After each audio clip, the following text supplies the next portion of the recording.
Hello students, आप सभी का स्वागत है आपके अपने यूट्यूब चैनल पाठक एजुकेशन इंस्टीट्यूट पे। और जैसा कि हमारा डेली क्लास होता है सुबह 8 बजे, पर सॉरी स्टूडेंट्स, मैंने कल किसी कारण से आप लोगों का सुबह 8 बजे वाला क्लास नहीं ले पाया था। और हम लोगों ने परसों जो पढ़ा था अध्याय 14 ध्वनि, उसका पार्ट 1 पढ़ा था और आज हम उसके आगे पढ़ेंगे पार्ट 2। तो आज हम पढ़ेंगे students CGBSE Chhattisgarh board of secondary education Chhattisgarh माध्यमिक शिक्षा मंडल कक्षा 9वीं विषय विज्ञान अध्याय 14 ध्वनि साउंड, जिसका पार्ट 2 आज हम पढ़ने जा रहे हैं स्टूडेंट्स। तो स्टूडेंट्स पार्ट 2 पढ़ें उससे पहले मैं आप लोगों को एक श्लोक सुनाना चाहता हूँ, जो कि आप लोगों ने पढ़ा भी होगा और वो श्लोक बहुत महत्वपूर्ण है। जीवन का सबसे महत्वपूर्ण हिस्सा सुख होता है और बिना सुख के जीवन का कोई अर्थ नहीं है। परंतु आप जानते हैं सुख की प्राप्ति कहाँ से होती है? सुख की प्राप्ति विद्या से होती है, ऐसा हमारे शास्त्रों में कहा गया है। तो जो श्लोक है वो है विद्या ददाति विनयम विनयात याति पात्रताम पात्रत्व धनम वापनोति धनात् धर्म ततः सुखम। मतलब क्या है कि विद्या से हमें विनय की प्राप्ति होती है, इसलिए जो विद्यावान व्यक्ति होता है उसके पास विनय होता है ना। विद्या ददाति विनयम विनयात याति पात्रताम, और विनय से क्या होती? पात्रता, मतलब योग्यता की प्राप्ति होती है, योग्य व्यक्ति बनते हैं उससे, विनय से। पात्रत्व धनम वापनोति, और योग्यता जो है, योग्यता से हमें धन की प्राप्ति होती है। धनात् धर्मम ततः सुखा, और धन को प्राप्त कर लेने से हम धार्मिक कार्य करते हैं। धार्मिक कार्य करने का मतलब जो अच्छे कार्य होते हैं, जो परोपकार के कार्य होते हैं वो करते हैं, उससे हमें सुख की प्राप्ति होती है। ठीक है स्टूडेंट्स, तो ये था श्लोक विद्या ददाति विनयम विनयात याति पात्रताम, और है पात्रात्व धनाम आपनोति धनात् धर्मम ततः सुखम, है ना। तो अब हम आज का पढ़ाई स्टार्ट करते हैं। और हम लोगों ने कल जो लास्ट टॉपिक पढ़ा था ध्वनि तरंगों की चाल, आज हम उदाहरण 2 से स्टार्ट करेंगे जहां पर हम पहुंचे थे। ओके स्टूडेंट्स,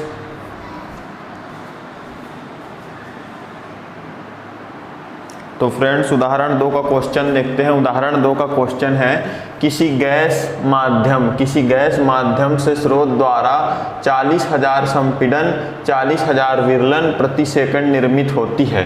क्या होता है? 40,000 सेकंड संपीड़न और 40,000 संपीड़न और 40,000 विरलन प्रति सेकंड, मतलब 1 सेकंड में उत्पन्न होती है ना। मतलब क्या कहेंगे? 40,000 जो है इसकी आवृत्ति है ना। क्योंकि क्या होता है कि 1 सेकंड में संपीड़नों तथा विरलनों की संख्या को क्या कहते हैं? आवृत्ति कहते हैं तरंग की। तो तरंग की आवृत्ति यहाँ पर क्या दिया गया है? 40,000 हर्ट्ज दिया गया है।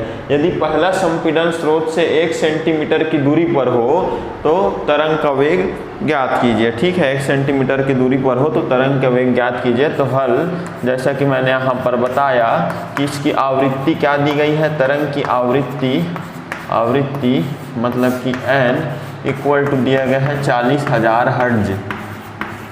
ठीक है, 40,000 हर्ट्ज यहाँ पर दिया गया है। ठीक, और क्या है कि यहाँ पर लैम्डा मतलब कि तरंग दैर्घ्य क्या दिया गया है? 1 सेंटीमीटर की दूरी पर, है ना। तो 1 सेंटीमीटर को अपन मीटर में कन्वर्ट करने के लिए, सेंटीमीटर को मीटर में कन्वर्ट करने के लिए क्या करते हैं? 100 से डिवाइड करते हैं तो 1/100 हो जाएगा। 100 से डिवाइड करेंगे तो 1/100 मीटर इसका क्या आ गया? लैम्डा, मतलब तरंग दैर्घ्य का मान आ गया। ठीक है, अब हमको क्या ज्ञात करना है? हमको ज्ञात करना है वेग, है ना। वेग v बराबर क्या होता है? वेग v बराबर क्या होता है यहाँ पर?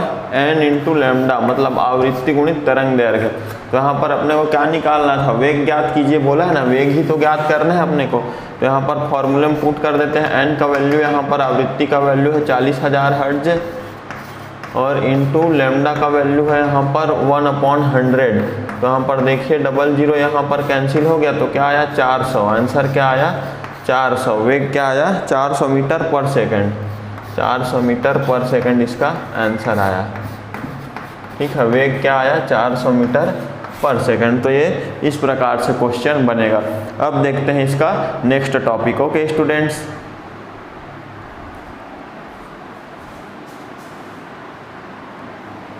तो देखिए अब हम पढ़ेंगे श्रव्यता परास हियरिंग रेंज। तो श्रव्यता परास, श्रव्यता का मतलब कि क्या होता है, सुनने की क्षमता। परास मतलब जितने भी क्षेत्र तक की क्षमता होती है उसको हम लोग परास कहते हैं, ठीक है। तो श्रव्यता परास का मतलब कि क्या हुआ,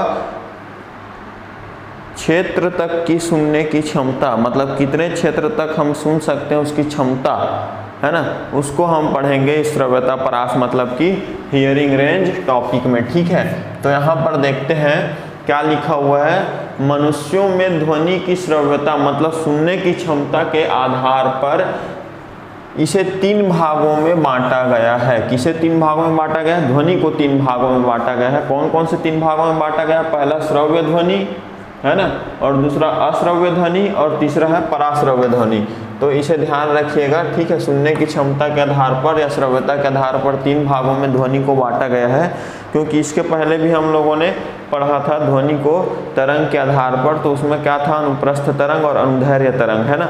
तो वैसे ही यहाँ पर क्या है, ध्वनि को सुनने के आधार पर 3 भागों में बांटा गया है, श्रव्य ध्वनि, अश्रव्य ध्वनि और पराश्रव्य ध्वनि। तो सबसे पहले हम देखते हैं श्रव्य ध्वनि। श्रव्य ध्वनि मतलब ऑडिबल साउंड, जैसे कि इसके टॉपिक से ही पता चल रहा है। श्रव्य ध्वनि मतलब ऐसी ध्वनि जिसको हम लोग सुन सकते हैं, उसको कहते हैं श्रव्य ध्वनि, है ना। तो हम सभी आवृत्ति की ध्वनियों को नहीं सुन सकते। जब परसों मैंने इस चैप्टर को स्टार्ट किया था, कल तो हम क्लास नहीं ले पाए थे किसी कारण से।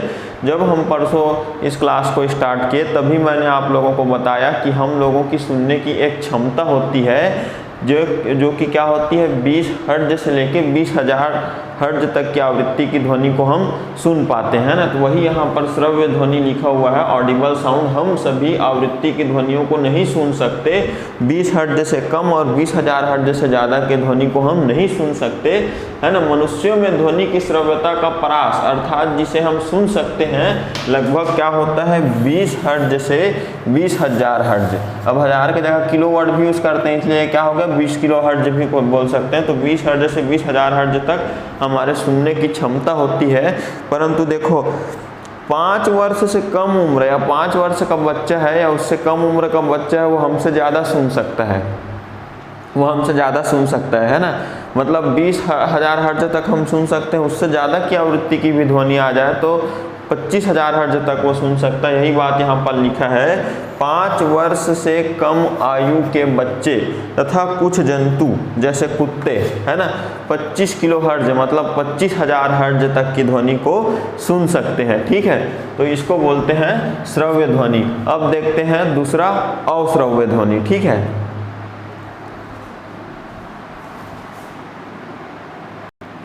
अब यहाँ पर देखिए श्रव्य ध्वनि के बाद दूसरा प्रकार है अश्रव्य ध्वनि, इंफ्रासाउंड, अश्रव्य ध्वनि। अब ये अश्रव्य ध्वनि क्या होता है, जैसे कि हम लोगों ने पढ़ा कि 20 हर्ट्ज से लेकर के 20 किलो हर्ट्ज या फिर 20,000 हर्ट्ज तक की आवृत्ति वाले ध्वनि को हम क्या कहते हैं, श्रव्य ध्वनि कहते हैं। वैसे ही अश्रव्य ध्वनि क्या होता है, 20 हर्ट्ज से कम, 20 हर्ट्ज से कम आवृत्ति की ध्वनियों को अश्रव्य ध्वनि कहते हैं। 20 हर्ट्ज से कम आवृत्ति की ध्वनि को क्या कहते हैं, अश्रव्य ध्वनि या इंफ्रासाउंड कहते हैं। अब इसका उदाहरण क्या है, जैसे भूकंप के समय पृथ्वी के भीतर की तरंगें, फिर भूकंप के समय पृथ्वी के भीतर जो तरंगें चलती है उसकी आवाज़ हमें सुनाई नहीं दे पाती है ना, वही क्या होता है, अश्रव्य ध्वनि होता है। इसके अलावा क्या होता है, रासायनिक तथा नाभिकीय विखंडन से जो ध्वनि उत्पन्न होती है वो भी क्या होता है, इंफ्रासाउंड मतलब अश्रव्य ध्वनि का एक उदाहरण है, एग्जाम्पल है। यदि हम अश्रव्य ध्वनि को सुन पाते, ऐसे तो हम नहीं सुन सकते क्योंकि उसकी आवृत्ति 20 हर्ट्ज से कम होती है ना। तो ध्वनि को सुन पाते अगर, है ना, तो हम किसी लोलक के कंपनों को उसी प्रकार सुन पाते जैसे हम किसी भंवरे के पंखों के कंपनों को सुन पाते हैं। भंवरा हम लोग बोलते हैं ना, भुनभुना रहा है करके, तो वो भंवरा भुनभुना रहा है तो वो कैसे होता है, उसके पंखों का जो कंपन होता है उससे ध्वनि उत्पन्न होता है, उसी को हम लोग बोलते हैं कि भंवरे क्या हो रहे हैं, भुनभुना रहे हैं ना। तो वैसे ही टाइप हम सुन पाते, क्योंकि तो सुन पाते अगर हम क्या होता है 20 हर्ट्ज से कम की ध्वनि मतलब अश्रव्य ध्वनि को सुनने की क्षमता होती, तो हम क्या किसको भी सुन पाते, लोलक के कंपनों को भी सुन पाते, मतलब कि कोई भी चीज़ क्या हो रहा है, दोलन कर रहा है तो उसके भी कंपन की आवाज़ों को हम सुन पाते हैं ना। लेकिन वो 20 हर्ट्ज से कम का होता है जो कि श्रव्य ध्वनि नहीं है और हमारे परास से कम का है तो उसको हम नहीं सुन पाते। तीसरा प्रकार है पराश्रव्य ध्वनि। अब पहला हम लोगों ने क्या पढ़ा, जिसकी आवृत्ति 20 हर्ट्ज से 20 किलो हर्ट्ज के बीच होती है वो कहलाता है श्रव्य ध्वनि। अश्रव्य ध्वनि का जिसकी 20 हर्ट्ज से कम होता है वो अश्रव्य ध्वनि कहलाता है। अब देखते हैं पराश्रव्य ध्वनि या पराध्वनि, इसी को बोलते हैं अल्ट्रासाउंड। तो अल्ट्रासाउंड क्या होता है, 20 किलो हर्ट्ज से अधिक की आवृत्ति की ध्वनियों को पराश्रव्य ध्वनि कहते हैं। पराश्रव्य ध्वनि या पराध्वनि अल्ट्रासाउंड कहते हैं। तो हर्ट्ज के हिसाब से आप ध्यान रखिए, 20 हर्ट्ज से कम है तो अश्रव्य ध्वनि, 20 हर्ट्ज से 20,000 हर्ट्ज के बीच है तो श्रव्य ध्वनि, और 20,000 हर्ट्ज से भी ज़्यादा है तो वो कहलाएगा पराश्रव्य ध्वनि, पराध्वनि या अल्ट्रासाउंड। ठीक है, तो ये जो होता है ये क्या होता है, कुछ जीव जंतु जो है इसको उत्पन्न करते हैं पराश्रव्य ध्वनि को, जैसे डॉल्फिन हो गया या चमगादड़ हो गया। क्या होता है कि चमगादड़ आप जानते हैं छोटे छोटे कीटों को खाकर वो जीवित रहता है, तो जो छोटे छोटे कीटे हैं उनमें उनके शरीर में ऐसी क्षमता होती है कि वो 20,000 हर्ट्ज से अधिक की ध्वनि मतलब पराश्रव्य ध्वनि को सुन पाते हैं। तो क्या होता है कि चमगादड़ की आवाज़ जो है ची ची ची ची ऐसा होता है उसकी आवाज़, है ना। तो उस आवाज़ को हम तो नहीं सुन पाते, लेकिन वो जो कीड़े होते हैं छोटे छोटे कीट पतंगे जिनको वो खाता है चमगादड़, वो क्या करते हैं उसको सुन लेते हैं, जिससे वे क्या करते हैं अपने आप को उससे सुरक्षित बचा लेते हैं। ठीक है, तो ये है पराश्रव्य ध्वनि। ठीक है, ओके स्टूडेंट्स, अब देखते हैं नेक्स्ट टॉपिक।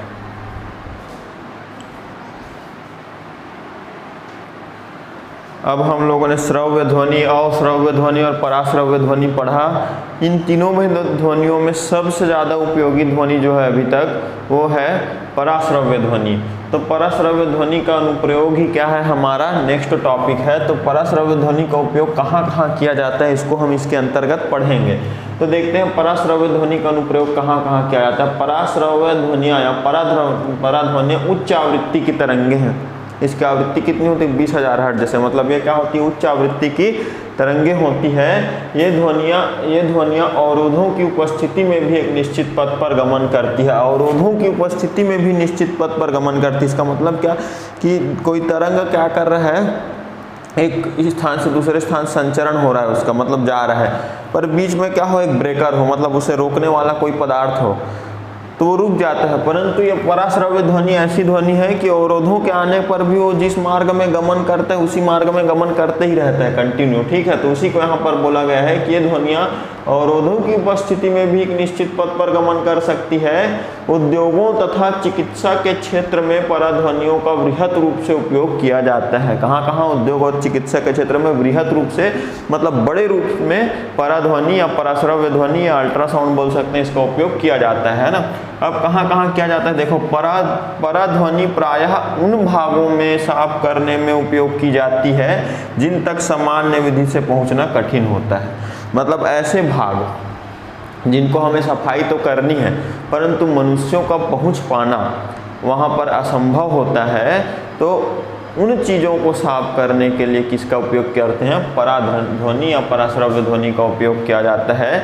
अब जैसे कि उदाहरण के लिए यहाँ पर देखिए, विषम आकार के पुर्जे। विषम आकार के पुर्जे मतलब मशीन के ऐसे पार्ट जो अजीब से आकार के होते हैं, जहाँ जिसके अंदर के पार्ट्स को साफ करना तो जरूरी होता है पर हम उसको साफ नहीं कर सकते, है ना। तो उसके लिए क्या करते हैं अपन, पराध्वनि का उपयोग करते हैं। कैसे करते हैं, देखो इलेक्ट्रॉनिक उपकरण का भी, इलेक्ट्रॉनिक उपकरण तो हमारे लिए डेंजरस भी होता है ना, तो उसको साफ करने के लिए पराध्वनि का उपयोग करते हैं। कैसे करते हैं, देखें, जिन वस्तुओं को साफ करना होता है उन्हें साफ करने वाले विलयन में रखते हैं। जिन वस्तुओं को अपने साफ करना है तो उसको क्या कर लेते हैं, साफ करने वाले विलयन में डाल देते हैं। साफ करने वाले विलयन में, लिक्विड में अपन डाल देते हैं ना, और इस विलयन में पराध्वनि भेजी जाती है। और उस विलयन में क्या करते हैं अपन, पराध्वनि भेजते हैं, जिससे वो क्या हो जाता है, साफ हो जाता है। उच्च आवृत्ति के कारण धूल, चिकनाई, गंदगी के कण क्या हो जाते हैं, नीचे गिर जाते हैं। इस प्रकार वस्तु क्या हो जाता है, पूर्णतया वहाँ पर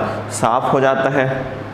ठीक, पराध्वनि का उपयोग क्या होता है, धात्विक पिंड में छुपी दरारों का पता लगाने के लिए भी किया जाता है ना। उसमें अन्य दोष जो होते हैं उनको भी पता लगाया जा सकता है इसके द्वारा। अब इकोकार्डियोग्राफी के रूप में भी पराध्वनि का उपयोग किया जाता है। ये तकनीक क्या है, इन तकनीक में पराध्वनि मतलब अल्ट्रासाउंड तरंगों को हृदय के विभिन्न भागों में परावर्तित कर हृदय के कंपन का प्रतिबिंब बनाता जाता है। क्या होता है ये चीज़ यहाँ पर इकोकार्डियोग्राफी। इकोकार्डियोग्राफी में क्या होता है, एक ऐसा यंत्र होता है जिसके थ्रू क्या किया जाता है, हमारे हृदय में तरंग को भेजा जाता है, और हृदय में तरंग को भेज करके हृदय की हमारी जो हार्ट बीट है, हृदय की जो धड़कनें हैं, है ना, उसी के आधार पर क्या होता है, हमारे जो हार्ट होता है उसको वहाँ पर चित्र बनाया जाता है, या फिर उसका क्या करते हैं, जो धड़कनें होती हैं उनका मेजरमेंट किया जाता है। तो हार्ट से रिलेटेड जो प्रॉब्लम होता है उसका इसमें हमको पता चल जाता है, ठीक है। और ऐसा ही एक है अल्ट्रासोनोग्राफी, जिसके बारे में आपने सुना होगा, है ना। तो अल्ट्रासोनोग्राफी हमारा नेक्स्ट टॉपिक है, उसमें विस्तार से इसके बारे में हम पढ़ते हैं। ओके स्टूडेंट्स,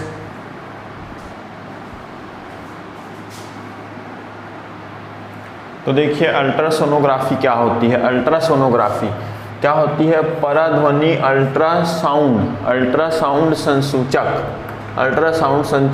या अल्ट्रासोनोग्राफी एक ऐसा यंत्र है, ये क्या है, एक यंत्र है, मशीन है। कैसा मशीन है देखते हैं, जो पराध्वनि तरंगों का उपयोग करके मानव शरीर के आंतरिक अंगों का प्रतिबिंब प्राप्त करने के लिए उपयोग में लाया जाता है। मतलब क्या करते हैं, अल्ट्रासाउंड का यूज करते हैं, अल्ट्रासाउंड का यूज करके मानव के आंतरिक अंगों को, जिसको हम बाहर से नहीं देख पाते, जो हमारे अंदर के अंग हैं, उनकी स्थिति का पता लगाने के लिए इसका उपयोग किया जाता है, ठीक है। इस संसूचक से रोगी के अंगों, आंतरिक अंगों, जैसे कौन कौन सा, यकृत हो गया, पित्ताशय हो गया, गर्भाशय हो गया, है ना, गुर्दे हो गए, आदि का प्रतिबिंब हम क्या कर सकते हैं, प्राप्त कर सकते हैं, प्राप्त किया जा सकता है। तथा पथरी व विभिन्न अंगों में अबुर्द मतलब क्या होता है, जिसको ट्यूमर बोलते हैं, ट्यूमर का हिंदी में अबुर्द बोलते हैं ना, का पता लगाने में सहायता करता है। इन सभी चीज़ों का पता लगाने में सहायता करता है। इस तकनीक में पराध्वनि तरंगे शरीर के ऊतकों में गमन करती है, शरीर के ऊतकों में पराध्वनि को भेजा जाता है तथा उस स्थान को परावर्तित हो जाती है जहाँ ऊतक के घनत्व में परिवर्तन होता है। तो ऊतक के घनत्व में जहाँ पर परिवर्तन होता है, वहाँ पर ये जो अल्ट्रासाउंड होता है वो क्या हो जाता है, परिवर्तित हो जाता है, ठीक है।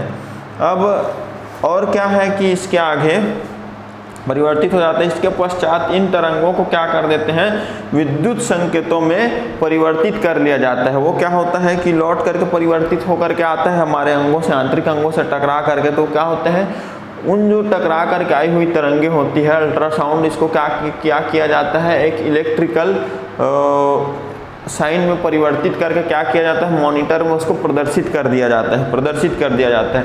इसका अधिकतर उपयोग कहाँ पर होता है, जो गर्भवती महिलाएं होती है, उसके गर्भ में जो शिशु होता है उसकी स्थिति का पता लगाने के लिए कि वो स्वस्थ है कि नहीं, या फिर वो जो बढ़ता है एक क्रम में तो वो नियमित रूप से बढ़ रहा है कि नहीं, उसका स्वास्थ्य कैसा है, या शिशु से संबंधित संपूर्ण जानकारी प्राप्त करने के लिए अधिकतर सोनोग्राफी का यूज किया जाता है। सोनोग्राफी का यूज अधिकतर उन रोगों का पता लगाने के लिए किया जाता है जो हमारे पेट से संबंधित है। पेट से संबंधित रोगों का पता लगाने के लिए पेट की बीमारी वाले लोग जो होते हैं या फिर पेट में जिनका प्रॉब्लम होता है, तो उनका पता लगाने के लिए डॉक्टर क्या करते हैं कि अल्ट्रासोनोग्राफी करवाते हैं, ठीक है। तो अल्ट्रासोनोग्राफी से पेट के जो आंतरिक अंग होते हैं उनके बारे में अधिकतर पता चलता है। और इसका यूज़ मैक्सिमम किस में किया जाता है, जो गर्भवती महिलाएं हैं उनके गर्भ में जो शिशु होता है गर्भाशय में, उनका स्थिति का पता लगाने के लिए, ठीक है। तो अब इसी अल्ट्रासाउंड जो होता है उसका उपयोग एक सिस्टम में भी होता है, सोनार, है ना। तो नेक्स्ट टॉपिक हम देखते हैं जो कि यही है, सोनार के बारे में हम पढ़ते हैं कि सोनार क्या होता है, कैसे इसका उपयोग होता है, ठीक है, और ये क्या चीज़ है, इसकी विस्तृत जानकारी हम पढ़ते हैं। ओके स्टूडेंट्स,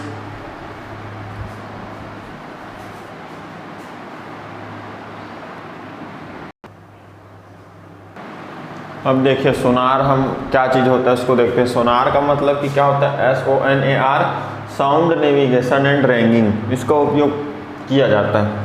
और इसका उपयोग बहुत ज़्यादा किस में किया जाता है पता है, जल सेना में। हमारा जो नेवी है, इंडियन नेवी, उसमें भी बहुत ज़्यादा इसका यूज किया जाता है। यूज क्यों किया जाता है कि समुद्र की गहराई मापने में भी इसका उपयोग किया जाता है। समुद्र में कोई पिंड है उसका पता लगाने के लिए भी उसका यूज किया जाता है।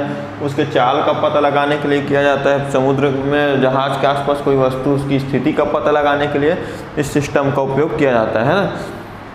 हमारे यहाँ बहुत से शिप का उपयोग किया जाता है ना, जैसे हमारे इंडियन नेवल शिप है INS विक्रमादित्य है, INS विक्रांत भी था जो कि फिर से बन रहा है अभी, है ना।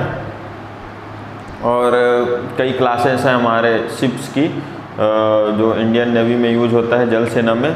और फ्लीट के बारे में भी आप जानते होंगे कि ईस्टर्न फ्लीट और वेस्टर्न फ्लीट है, कमांड है अलग अलग हमारे इंडियन नेवी के, जैसे कि ईस्टर्न नेवल कमांड है, वेस्टर्न नेवल कमांड है, सदर्न नेवल कमांड है, और अंडमान निकोबार द्वीप समूह में यूनिफाइड नेवल कमांड है।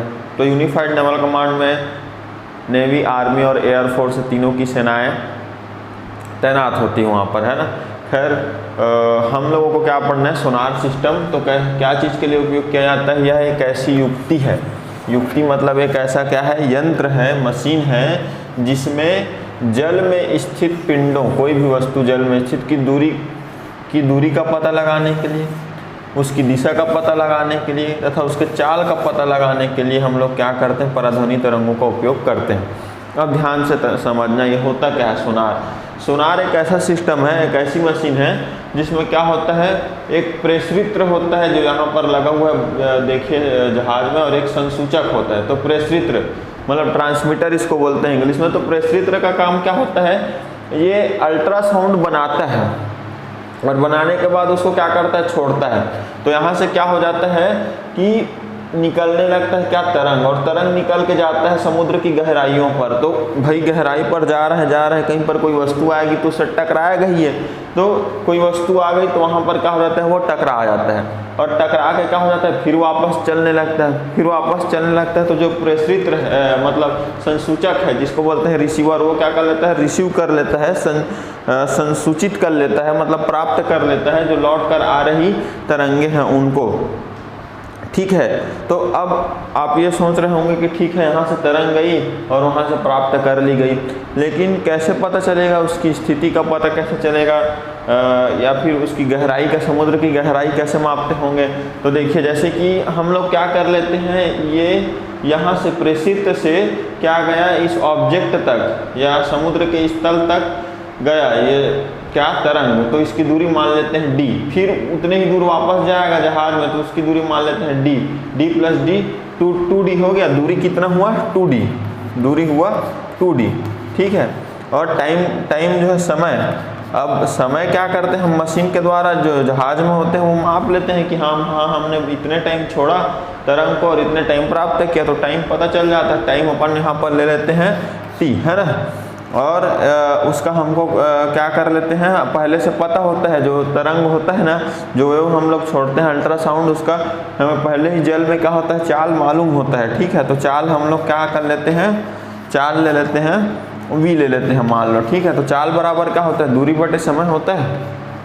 चाल बराबर दूरी बटे समय वाला सूत्र तो आप जानते ही होंगे, कल ही शायद हम लोगों ने इसका यूज भी किया था, है ना। चाल बराबर दूरी बटे समय, तो चाल क्या लिए हम लोग, v बराबर दूरी क्या लिए हम लोग 2d, और समय क्या लिए हैं t। तो इस प्रकार से हम क्या कर सकते हैं, इसको क्या करें कि ये t भाग में है, इधर गुणे में आ जाएगा, और ये क्या हो जाएगा 2 जो है क्या है, गुणे में इधर भाग में आ जाएगा, vt इक्वल टू d मतलब कि क्या हो गया, इसको गहराई बोल सकते हैं, दूरी, है ना, गहराई। तो इस प्रकार गहराई माप सकते हैं। उसका चाल होगा, चाल तो पहले से पता होता है, टाइम जो वापस आएगा उसको मल्टीप्लाई करके 2 से डिवाइड कर देंगे, तो समुद्र की गहराई इस प्रकार से माप सकते हैं, है ना। तो इसी सिस्टम का यूज करके क्या करते हैं, सोनार सिस्टम का यूज करके समुद्र की गहराई मापना, समुद्र के पिंड की स्थिति का पता लगाना, उसके चाल का पता लगाना, ये सभी कार्य सोनार के द्वारा किया जाता है। ठीक है, तो यह था हमारा सोनार सिस्टम। अब हम इसके बाद पढ़ेंगे जो कि उदाहरण, आपके उदाहरण में एक क्वेश्चन दिया गया है, फिर उसके बाद अभ्यास का प्रश्न दिया गया, उसको देखेंगे। तो ये लास्ट टॉपिक था हमारा इस चैप्टर ध्वनि का। तो ध्वनि के सभी टॉपिक खत्म हो चुके हैं फ्रेंड्स। अब हम देखेंगे उदाहरण का एक क्वेश्चन जो कि आपके बुक में दिया गया है, उसको अपन सॉल्व करेंगे, जो कि शायद सोनार से ही रिलेटेड है। देखते हैं उसको। ओके स्टूडेंट्स,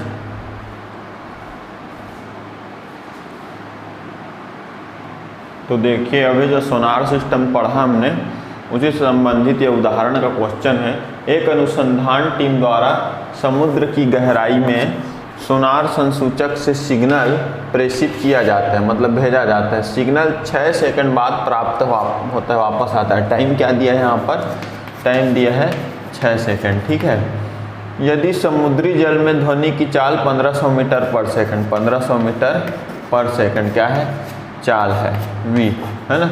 तो समुद्र की गहराई ज्ञात करें। तब भी जो हम लोगों ने टॉपिक पढ़ा उसमें मैंने बताया क्या हो सकता है, हमारा सूत्र निकाला था ना अभी, d मतलब गहराई इक्वल टू VT/2, VT/2 यही था, है ना। 5 सेकंड पीछे करके देख लो, ठीक है। अभी मैंने बताया, तो यहाँ पर d इक्वल टू v का वैल्यू क्या है, चाल क्या है 1500 मीटर प्रति सेकेंड, इंटू टाइम क्या है 6/2। तो ये क्या हो गया, 2 3 जा 6 हो गया, 3 और 0 का मल्टीप्लाई 3 0 जा 0, 3 और 0 का मल्टीप्लाई 3 0 जा 0, और 15 3 जा क्या होगा 45। तो 4500 मीटर, 4500 मीटर क्या हो गया, उसका गहराई हो गया। किलोमीटर में निकालने के लिए अपन क्या करेंगे, किलोमीटर में अगर निकालना है, क्योंकि बुक में दिया था, आप कंफ्यूज हो जाएंगे, फिर बोलेंगे सर अलग आया है आपका आंसर। तो बता देता हूँ इसको भी कि किलोमीटर में चेंज करने के लिए 1000 से अपन डिवाइड करते हैं। तो ये देखो 0000 कैंसिल हो गया, और 10 से डिवाइड करेंगे, 10 4 जब 45 बचा, पॉइंट लगाए 50, 10 5 जब 50, तो 4.5 किलोमीटर क्या है इसकी गहराई। अगर किलोमीटर में ले तो, और मीटर में ले तो 4500 मीटर समुद्र की गहराई यहाँ पर है। अब देखते हैं इस पाठ के जो अभ्यास के प्रश्न हैं उसको सॉल्व करते हैं। ओके स्टूडेंट्स,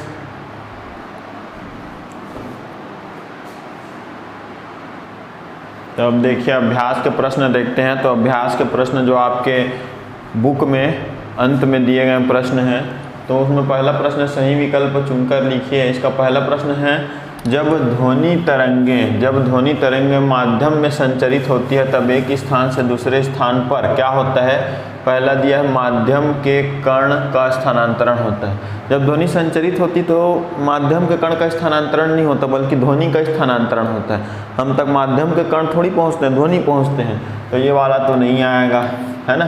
दूसरा, ऊर्जा का एक कण से दूसरे कण में स्थानांतरण होता है। ध्वनि भी क्या है, ऊर्जा है, उसी का एक कण से दूसरे कण में स्थानांतरण होकर हमारे कानों तक पहुंचता है। तो ये वाला ऑप्शन सही है, ये वाला आएगा ऑप्शन बा।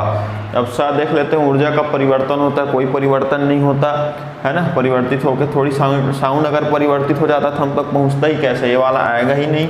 और इनमें से कोई नहीं आएगा, क्योंकि बा आंसर ऑलरेडी हम लोगों ने दे दिया है। तो सही आंसर क्या है, बा, ऊर्जा का एक कण से दूसरे कण में स्थानांतरण होता है। अब इसी का दूसरा क्वेश्चन देखते हैं।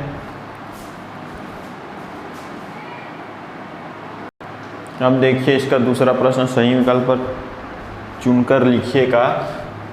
दूसरा है 20 हर्ट्ज से कम आवृत्ति की ध्वनि कहलाती है। तो पहला श्रव्य, तो श्रव्य तो नहीं होगा, क्योंकि श्रव्य क्या होता है 20 हर्ट्ज से 20,000 हर्ट्ज तक की आवृत्ति की ध्वनि को श्रव्य कहते हैं। अपश्रव्य, हाँ तो अपश्रव्य होगा, क्योंकि 20 हर्ट्ज से कम की आवृत्ति को अपन क्या कहते हैं, ध्वनि को अपश्रव्य ध्वनि। तो आंसर आएगा अपश्रव्य। पराश्रव्य ध्वनि भी नहीं होगा, क्योंकि पराश्रव्य ध्वनि की आवृत्ति क्या होती है 20,000 हर्ट्ज से ज़्यादा होती है। और जब ब को चुन लिया है तो इनमें से कोई नहीं वाला ऑप्शन भी नहीं है हमारे पास। तो सही आंसर क्या आएगा, ब, अपश्रव्य, दूसरे का आंसर। तीसरा, दो क्रमागत संपीड़नों या विरलनों के बीच की दूरी कहलाती। हम लोग जब पढ़ रहे थे तरंग अभी, तो संपीड़न और विरलन उसके क्या अभिलक्षण पढ़े थे, उसमें क्या था, क्या बोलते हैं, तरंग दैर्घ्य था, है ना। तरंग दैर्घ्य हम पढ़े थे, ये क्या हो गया, दोनों संपीड़न हो गए या विरलन। तो या तो दो क्रमागत संपीड़नों के बीच की दूरी बोल सकते हो, या दो क्रमागत विरलनों के बीच की दूरी बोल सकते हो। इसको लैम्डा से प्रदर्शित करते हैं, उसको बोलते हैं तरंग दैर्घ्य। तो दो क्रमागत संपीड़नों या विरलनों के बीच की दूरी क्या कहलाती, आयाम नहीं कहलाती, है ना, आवृत्ति नहीं कहलाती, तो तरंग की चाल ये भी नहीं कहलाती। तो क्या कहलाता है, कहलाता है तरंग दैर्घ्य। तो द है इसका राइट आंसर।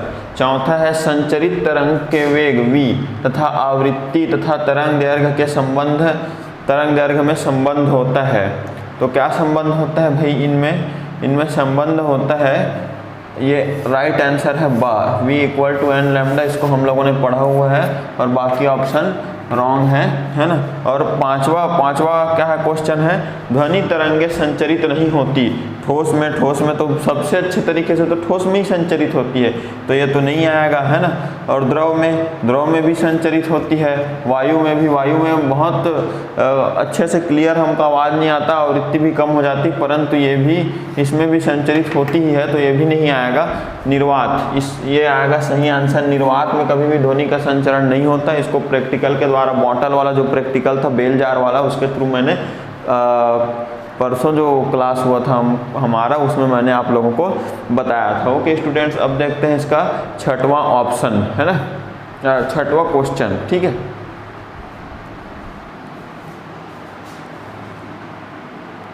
तो सही विकल्प चुनकर लिखिएगा। छठवां आखिरी क्वेश्चन इसमें का देखते हैं। तो देखिए यहाँ क्या दिया गया है, कंपन करती हुई वस्तु का आवर्तकाल क्या दिया गया है, 0.05 सेकंड। आवर्तकाल क्या दिया गया है, 0.05 सेकंड आवर्तकाल यहाँ पर दिया गया है ना। हो तो उत्पन्न तरंगों की आवृत्ति होगी, आवृत्ति, अच्छा आवृत्ति और आवर्तकाल में क्या संबंध होता है, आवृत्ति को n से प्रदर्शित करते हैं, तो आवृत्ति और आवर्तकाल में क्या संबंध होता है, एक दूसरे के व्युत्क्रमानुपाती होता है, मतलब n आवृत्ति बराबर 1 आवर्तकाल होता है, n = 1/t। तो आवृत्ति निकालने के लिए क्या करेंगे, यहाँ पर आवर्तकाल मतलब t का वैल्यू पुट करेंगे, क्या है 0.05, है ना, 0.05। तो n = देखो 2 टाइम के बाद पॉइंट है, मतलब अपॉन में क्या आएगा 100, 5/100, और ये 100 किसके साथ मल्टीप्लाई हो जाएगा, 1 के साथ। तो n = क्या आ जाएगा, 100 1 = 100/5, और 5 से कैंसिल करेंगे तो 5 2 = 10 और 5 0 = 0, मतलब 20 आएगा इसका आंसर, 20 हर्ट्ज, है ना। तो ऑप्शन में देखो यहाँ पर ये 5 हर्ट्ज दिया है, ये नहीं आएगा, ये 20 हर्ट्ज, ये ऑप्शन नंबर ब सही आंसर है, स भी नहीं आएगा और द वाला ऑप्शन भी नहीं आएगा। करेक्ट आंसर क्या है, 20 हर्ट्ज, ठीक है। अब इसमें देखते हैं रिक्त स्थानों की पूर्ति कीजिए, जो कि दूसरा क्वेश्चन है इस अभ्यास के प्रश्नों का, ठीक है।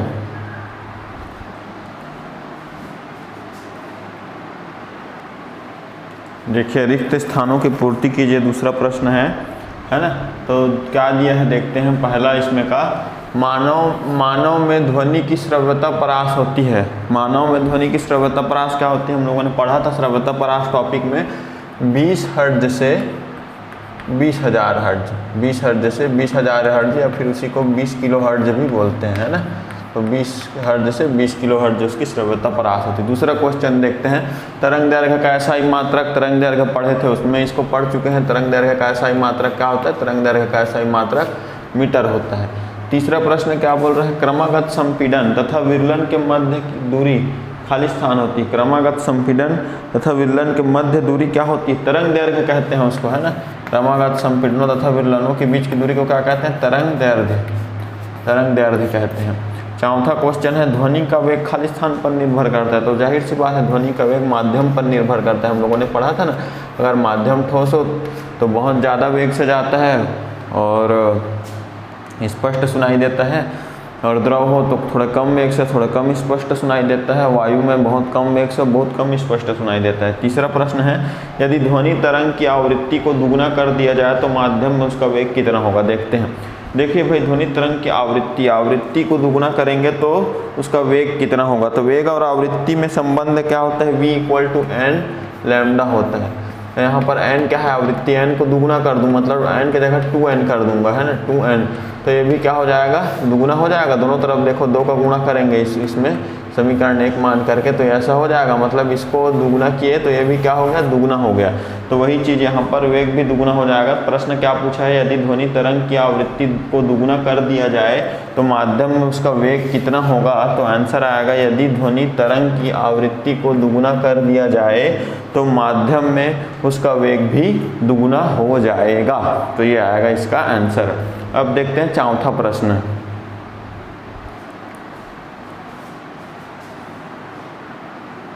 देखिए यहाँ पर चौथा क्वेश्चन है, स्रोत A से उत्पन्न ध्वनि की आवृत्ति स्रोत B से उत्पन्न ध्वनि की आवृत्ति की दुगुनी है।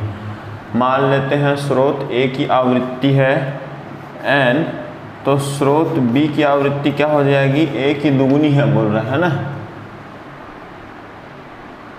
अच्छा, स्रोत A की से उत्पन्न ध्वनि की आवृत्ति स्रोत बी से उत्पन्न ध्वनि की आवृत्ति की दुगुनी है, मतलब बी का n होगा तो ए का क्या होगा, उसका दुगुना मतलब 2n होगा। ठीक है, तो दोनों के स्रोतों के तरंग दैर्घ्य की तुलना करें बोल रहे हैं ना, तो दोनों के स्रोतों के तरंग दैर्घ्य की तुलना अपन करते हैं। तो ये क्या होता है, तरंग दैर्घ्य और आवृत्ति में संबंध क्या होता है, v = n lambda, v = n lambda. तो यहाँ पर क्या हो जाएगा, लैम्डा तरंग दैर्घ्य हमारा v/n हो जाएगा। तो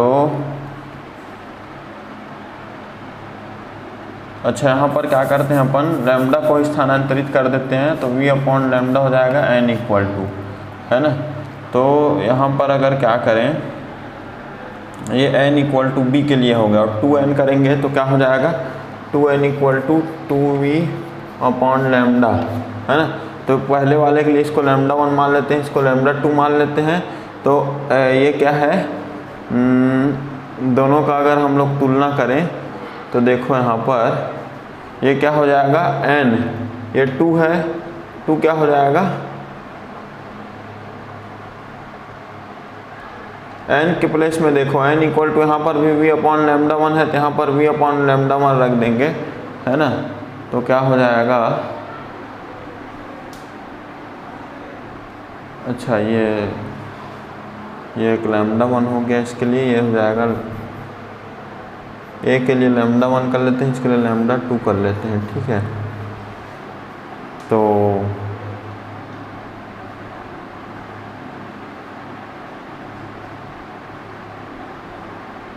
क्या होगा यहाँ पर,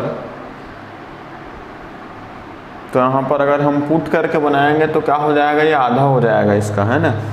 तो इसका देखिए, इसका आंसर हम लोगों ने यही लिखा है कि स्रोत ए से उत्पन्न ध्वनि का तरंग दैर्घ्य स्रोत बी से उत्पन्न ध्वनि के तरंग दैर्घ्य की क्या होगी, आधी होगी। ठीक है, अब प्रश्न 5 देखते हैं, ध्वनि के कौन से अभिलक्षण से आप किसी कमरे में बैठे आपके मित्र की आवाज़ को पहचान सकते हैं या पहचान लेते हैं।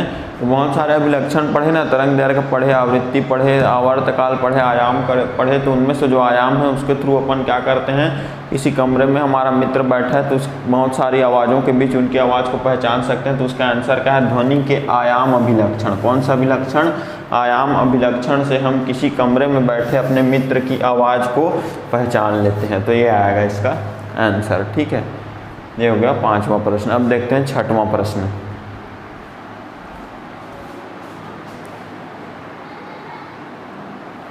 देखिए 6वां प्रश्न, दो धातुओं की टक्कर से क्रमशः वायु एवं जल में ध्वनि उत्पन्न की जाती है, बताएं समान दूरी पर ध्वनि किस में तीव्र होगी। ये क्वेश्चन है हमारा 6वां प्रश्न। तो इसको हम लोगों ने पढ़ चुका है, वैसे उत्तर मैं नहीं भी बता रहा, तब भी आप लोग को पता होना चाहिए, क्योंकि मैंने थोड़ी देर पहले इसको डिस्कस भी किया था। लास्ट जो क्लास थी हमारी, परसों जो क्लास मैंने लिया था सुबह 8 बजे आप लोगों को रोज़ की तरह, तो उसमें मैंने इसको बहुत अच्छे से डीपली बताया था। ये असल में 2 चीज़ों पर निर्भर होती है। देखिए, जिस माध्यम का घनत्व एवं प्रत्यास्थता, ये 2 चीज़ जो बात कर रहा था, घनत्व एवं प्रत्यास्थता ही है, अधिक होती है, उस माध्यम में ध्वनि का वेग अधिक होता है। ये पढ़ चुका है हम लोगों ने। चूँकि जल का घनत्व वायु से अधिक होता है, ये भी हम लोगों को पता है, इसको भी पढ़ चुके हैं। अतः समान दूरी पर जल में ध्वनि का वेग अधिक होगा, फलस्वरूप ध्वनि का तीव्रता भी अधिक होगी। इस प्रकार समान दूरी पर वायु एवं जल में से जल में ध्वनि की तीव्रता अधिक होगी। तो इस प्रकार से इसका आंसर आएगा। ये हम लोग पढ़ चुके हैं, है ना।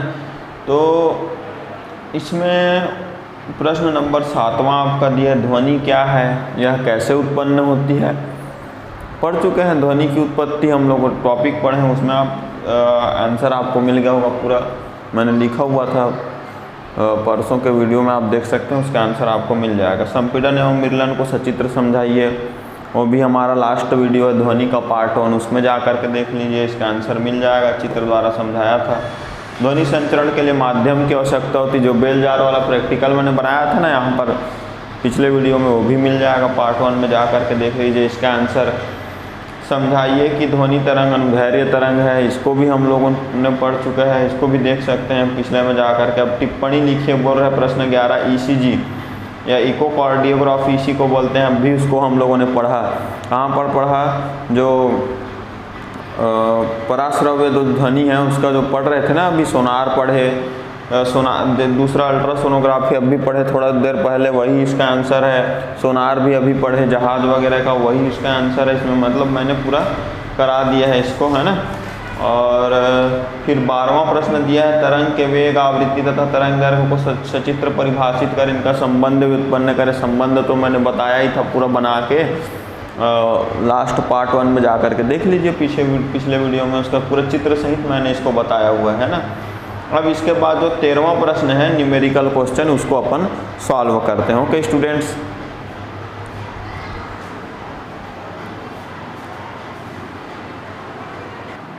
तो स्टूडेंट्स देखिए प्रश्न नंबर 13 है, एक ध्वनि तरंग 339 मीटर पर सेकंड की चाल से चलती है ना। तो चाल बोले या वेग बोले, वेग क्या दिया गया है यहाँ पर 339 मीटर पर सेकंड, ठीक है। और क्या दिया है, यदि इसका तरंग दैर्घ्य 1.5 सेंटीमीटर, तरंग दैर्घ्य क्या दिया है, तरंग दैर्घ्य, लेकिन सेंटीमीटर में दिया है 1.5 सेंटीमीटर। इसको अपन क्या कर लेते हैं, मीटर में चेंज कर लेते हैं, क्योंकि मीटर ऐसा ही मात्रक है ना, और मीटर ही इसमें भी है, वेग में मीटर पर सेकंड। मीटर में चेंज करने के लिए हम क्या करते हैं, अपन 100 से इसको डिवाइड करते हैं। किसी भी जो सेंटीमीटर में मीटर में चेंज करना रहता है उसको 100 से डिवाइड करते हैं। 1 टाइम के बाद पॉइंट है तो एक और जीरो इसमें आ जाएगा, 15/1000 हो जाएगा ये, ठीक है। इस प्रकार से अब हम इसको बनाते हैं 15/1000, है ना। तो देखिए, या इससे अच्छा तो ये होगा कि क्या करें अपन इसको, क्या करेंगे अपन, आवृत्ति निकालना है ना। चलो ठीक है, अब तो फिर 15/1000 ही लिख देते हैं इसको, 1000, है ना। अब ये हो गया अपना मीटर में, ठीक। अब सूत्र से इसको नहीं, आवृत्ति हमको ज्ञात करना है। यहाँ पर पूछा ना आवृत्ति कितनी होगी, क्या वे श्रव्य होंगी। श्रव्य तब होंगी जब 20 हर्ट्ज, जैसे 20,000 के बीच, हर्ट्ज के बीच होगी। पहले मान निकाल कर देखते हैं। तो आवृत्ति बराबर क्या होता है सूत्र, आवृत्ति बराबर होता है वेग बटे तरंग दैर्घ्य, वेग बटे तरंग दैर्घ्य। बस वैल्यू पुट कर देते हैं। वेग कितना दिया है, 339, और बटे तरंग दैर्घ्य कितना है, 15/1000, है ना। तो अभी इसको कैंसिल हो जाएगा क्या ये, देखो 5 से तो कैंसिल हो जाएगा, 5 3 15, 5 दूनी 10, 5 0 0, 5 0 0, है ना। और फिर ये क्या हो जाएगा, देखो ये 3/200 होगा, 200 इसके साथ मल्टीप्लाई होगा, 339 गुणित 200/3। तो देखो ये क्या होगा, 3 एकम 3, 3 एकम 3, 3 3 9 गुणित 200। तो गुणा करो, 00 तो पहले ही आ जाएगा, 2 3 6, 2 एकम 2, 2 एकम 2, तो 22,600 हर्ट्ज आया। तो ये तो 20 हर्ट्ज से ज़्यादा है, मतलब ये श्रव्य नहीं है, ठीक है। तो हमें सुनाई नहीं देगी। क्या बोली, क्या ये श्रव्य होंगी। देखो आवृत्ति कितनी है, तो आवृत्ति कितना हम लोगों ने निकाला, 22,600 हर्ट्ज आवृत्ति आया आंसर, 22,600 हर्ट्ज। क्या ये श्रव्य होंगी, तो ये श्रव्य नहीं होंगी, ये श्रव्य नहीं होंगी, ठीक है। तो ये इस प्रकार से आएगा आंसर, नहीं होंगी, ठीक, ये इस प्रकार से आएगा। ओके स्टूडेंट्स, तो आज हम इतना ही करते हैं। ऐसे तो इसमें 16 क्वेश्चन हैं, पर 3 क्वेश्चन हम कल बनाएंगे, क्योंकि स्टूडेंट्स अभी टाइम हो चुका है ना, और कुछ काम भी है हमें। तो ये करते हैं 13 क्वेश्चन, और 14 नंबर का जो क्वेश्चन है वो आप लोगों के लिए होमवर्क है। जो 14 नंबर का क्वेश्चन है इसमें का होमवर्क का क्वेश्चन आप बनाइए 14 नंबर का अभ्यास में, और कमेंट करके बताइए आंसर। फिर हम कल इसको बनाएंगे। 3 क्वेश्चन जो बने, कल का काफ़ी छोटा होगा क्लास, क्योंकि 3 ही क्वेश्चन बचा हुआ है हमारे पास, इसलिए। और अगर कुछ डाउट हो तो बिल्कुल आप आज के क्लास का डाउट आप कमेंट करिए कमेंट सेक्शन में, तो हम कल इसको क्लियर कर देंगे, ठीक है। और स्टूडेंट्स, अगर आप हमारे ऑनलाइन या ऑफलाइन क्लासेस में जुड़ना चाहते हैं तो आप हमें इस नंबर पर कांटेक्ट कर सकते हैं 7974349536 पर, है ना। कॉल भी कर सकते हैं, व्हाट्सअप भी कर सकते हैं, जिस भी माध्यम से आप संपर्क कर पाएँ। और हमारा ईमेल आईडी है sagarp24102000@gmail.com, ठीक है, @gmail.com। इस पर भी आप हमें ईमेल कर सकते हैं। और जैसा कि आप हमारे YouTube में देख रहे हैं पाठक एजुकेशन इंस्टीट्यूट, तो ऐसा ही हमारा फेसबुक में भी चैनल है पाठक एजुकेशन इंस्टीट्यूट के नाम पर, सॉरी चैनल नहीं पेज है ना। तो उसमें भी आप जा कर के हमारे वीडियोस को देख सकते हैं। और आप हमारे इंस्टा आईडी जो कि है sagarp24102000, उसमें भी जा कर के हमारे जो रेगुलर अपडेट्स होते हैं उसको आप चेक कर सकते हैं फ्रेंड्स। ओके, तो मिलते हैं कल सुबह 8 बजे फिर से इसी का पार्ट 3 लेकर, क्योंकि 3 ही क्वेश्चन बचे हैं, इसलिए कल का क्लास तो बहुत छोटा ही होगा। ठीक है स्टूडेंट्स, तो जाते जाते एक हम लोगों ने आज की क्लास की शुरुआत श्लोक से की थी, तो जाते जाते भी हम इस क्लास का अंत एक श्लोक के माध्यम से करेंगे। मैंने आप लोगों के लिए लिख करके रखा हुआ है, या आप लोगों ने पढ़ा भी होगा और बुक वगैरह में संस्कृत के अपने। तो ये है, यस्य नास्ति स्वयं प्रज्ञा शास्त्रम तस्य करोति किम, यस्य नास्ति स्वयं प्रज्ञा शास्त्रम तस्य करोति किम, लोचनाभ्याम मीनस्य दर्पणः किम करिष्यति, है ना। तो इसका मतलब क्या है, जिसको स्वयं ज्ञान नहीं है उसका शास्त्र भी क्या कर सकता है। जिसके पास स्वयं भी प्रज्ञा नहीं है तो उसका शास्त्र भी क्या कर सकता है, या फिर जिसके पास ज्ञान ही नहीं है उसका शास्त्र क्या कर सकता है, जिसको अपने बारे में खुद को ही नहीं पता, है ना। या उसी प्रकार है जिस प्रकार एक दर्पण जो है लोचन विहीन, मतलब जिस जो अंधे होते हैं उसके लिए कोई कार्य नहीं कर सकता, है ना। तो यही यहाँ पर है, इसे आप ध्यान रखिएगा। यस्य नास्ति स्वयं प्रज्ञा शास्त्रम तस्य करोति किम, लोचनाभ्याम मीनस्य दर्पणः किम करिष्यति। ठीक है, तो स्टूडेंट्स मिलते हैं कल सुबह 8 बजे। ओके, धन्यवाद।